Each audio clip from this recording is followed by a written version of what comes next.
इंसान के जीवन में सबसे बड़ी शक्ति उसका आत्मसम्मान होता है। पैसा हो या ना हो, शोहरत हो या ना हो, लेकिन अगर आत्मसम्मान है तो इंसान सबसे अमीर है। और अगर आत्मसम्मान चला गया तो वह कितना भी बड़ा क्यों ना हो, भीतर से टूट जाता है। बहुत समय पहले एक नगर था जहां विवेक नाम का युवक रहता था। विवेक बुद्धिमान था, मेहनती था, परंतु उसमें एक कमजोरी थी। वह हर किसी के सामने झुक जाता। कोई डांट दे तो वह चुप हो जाता, कोई उसका अपमान कर दे तो वह सह लेता।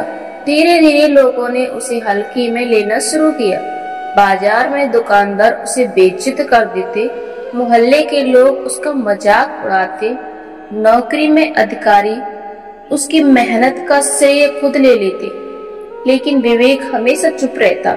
दिल कहता, क्या करूं, मैं अकेला हूं, लड़ूंगा तो और मुसीबत होगी। एक दिन उसके पिता ने उससे कहा, बेटा तू क्यों चुप रहता है? तेरे भीतर तो आग है और मेहनत है, पर आत्मसम्मान नहीं है। याद रख, भगवान श्री कृष्ण कहते हैं, जो मनुष्य अपने सम्मान की रक्षा नहीं करता उसका जीवन धीरे धीरे राख बन जाता है। ये शब्द विवेक के दिल में उतर गए, परंतु उसे समझ नहीं आ रहा कि आत्मसम्मान कैसे पाया जाए। कुछ दिन बाद नगर में एक घटना घटी। राजा ने पूरे नगर के लोगों को बुलाया और कहा, जिसके भीतर आत्मसम्मान है वही इस नगर का नेतृत्व कर सकता है। जिसके पास केवल डर है वही कभी आगे नहीं बढ़ सकता। राजा ने सबको परीक्षा दी। हर व्यक्ति को एक एक ईंट दी गई और कहा गया, इस ईंट को तुम अपने जीवन का एक प्रतीक बनाओ जो यह दिखाए कि तुम कौन हो। लोग तरह तरह की मूर्तियां बनाने लगे। किसी ने महल बनाया, किसी ने धन की थैली, किसी ने तलवार, पर विवेक चुपचाप खड़ा रहा। लोग हंसने लगे, अरे देखो, इसे तो कुछ करना ही नहीं आता। विवेक के मन में गुस्सा आया। उसने सोचा, कब तक मैं अपमान सहूं? क्या सच में मैं इतना कमजोर हूँ? तभी उसे अपने पिता के शब्द याद आए और जैसे उसके भीतर से आवाज आई, भगवान श्री कृष्ण कहते हैं, आत्मसम्मान कोई और नहीं देता, इसे तुम्हें खुद खड़ा करना पड़ता है। विवेक ने उसी ईंट को अपने सीने से लगाया और कहा, मैं अपने आत्मसम्मान का घर बनाऊंगा, चाहे लोग मजाक उड़ाएं, मैं झुकूंगा नहीं।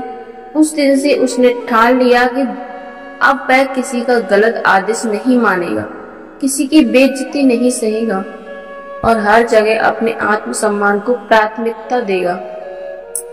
धीरे धीरे लोगों का रवैया बदलने लगा।